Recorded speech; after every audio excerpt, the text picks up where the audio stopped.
Welcome to Foxgloves with Maimeri Blue Watercolors and this special collaboration palette that we've created together. I'm Sarah Simon, the Mint Gardener, and this is a celebration of these stunning colors in one of my favorite flowers, both to grow and to paint. So notice I am using a flat wash brush, and I don't know who designed this magical brush, but it is 1000% made for foxglove blooms. You can see how my hand is holding the brush at an angle almost perpendicular to the paper. This is one of my favorite exercises, projects that I love to teach in my watercolor retreats and workshops, just because it is so user-friendly and how fun that you can do everything with one brush. And now you're going to see also me adding just one extra brush because we can, and it's fun. And it even helps us kind of isolate the colors more, and a celebration of the different types of marks that we can make. Okay, so you can see that I used my Naples yellow to make all of those lovely petals first. Contrary to what some people think, you don't actually want to make this primary stem until you've gotten all of your blossoms there. Now you're going to get to see how amazing these green and blue colors are, or green and yellow colors. And also we'll have some blue, I'm sure, mixed in there too. But how beautiful they work together. So you can see that I'm using the Hooker's green. It has a smidge of the yellow mixed in as well. When I'm mixing my colors, I like to include pure pigments, and the pure pigment color that I have loved to use in almost all of my mixes is this Naples yellow. So I'm using the Hooker's green, but I've mixed in, you can see on my palette to the right, a little bit of that Naples yellow, which allows the green color of this stem to actually complement the blossoms even more than they originally did.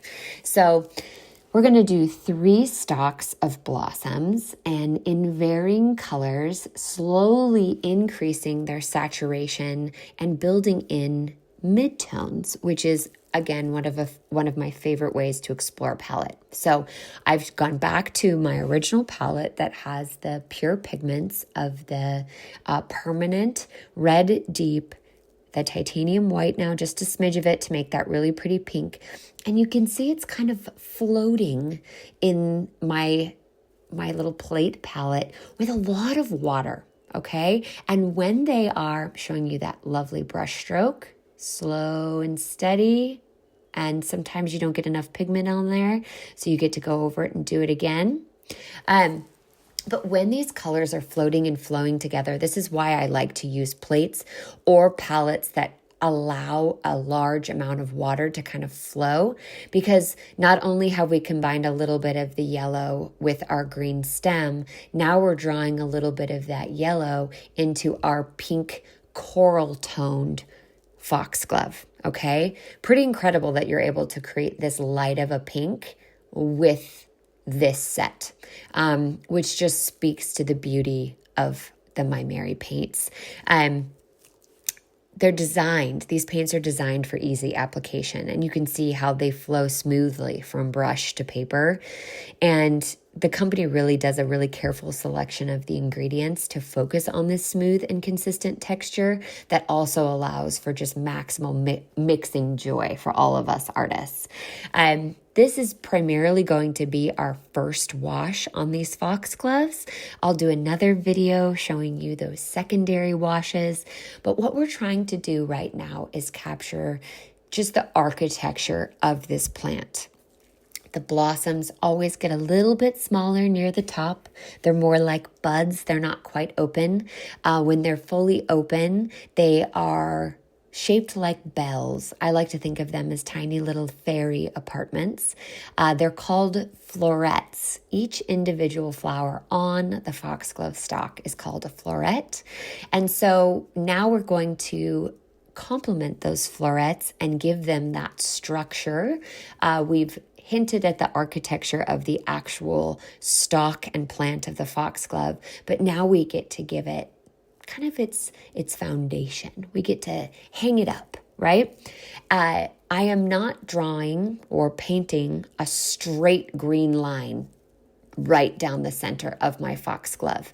If you ever have the privilege of growing a foxglove or seeing them grown in another's garden, or oftentimes in the wild, they do propagate themselves quite readily. Looking straight on, you never see the actual stalk fully from top to bottom. It's often covered in different little florets. Here's what you do when you get a little bit too much water. When I'm teaching watercolor, I don't like to hand a paper towel to people right away, because oftentimes we undo all of the beautiful work that we have worked so hard to get onto the paper because we doubt the process, okay? But I want you to see how I do use a paper towel just by using the very little edge of a paper towel and dropping it into a wash that maybe it looks a bit like a blister. I like to call it the biodome effect. Now, you could absolutely leave those, and what you'll end up with is watercolor blooms. The paint and the water will kind of jumble around until the water is evaporated and the paint kind of forms these little blossoms or blooms inside the dried wash. So that's completely fine if you'd like to do that. But I also wanted you to see how I use a paper towel, since a lot of people end up having paper towels with them. Since using water on paper is kind of a wild experience, right? And so having that paper towel nearby is helpful, but also being open to where your piece wants to go. Now, I had a direction, right? I wanted to work from very lightest color florets of my foxgloves on the right to a darker. And now you can see I've added some of that dragon's blood into the permanent red, and I'm mixing it around and creating yet another darker mid-tone with this incredible collection of colors. Okay, you can see the variation in your florets. You can start with those clear washes like we talked about in our first video, or you can start with a floret that is brimming with saturated color right when you start. It's up to you, but we can always come back for more color. So if you're not sure if you really like deeply saturated paints and colors, you can always say, I'm going to start a little bit lighter and not quite so dense in saturation. And then you can build up colors successively in multiple layers. And that watercolor technique is called wet on dry. Right now, we're working with just simply washes and a little bit of wet and wet. You can see I have deepened my green stalk even a smidge more. So the middle stalk was again that incredible hooker's green with a little bit of the yellow, but I also added a little bit of Payne's gray to make a nice medium green tone. And now our florets on the far left are super dark. They're much darker than the ones on the right.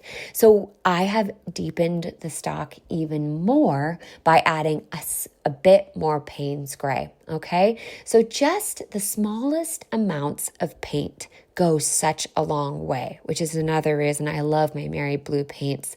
You don't need much to create a huge statement, but with these paints, because they have such a fabulous transparency, you don't need to use too much to create an impactful piece.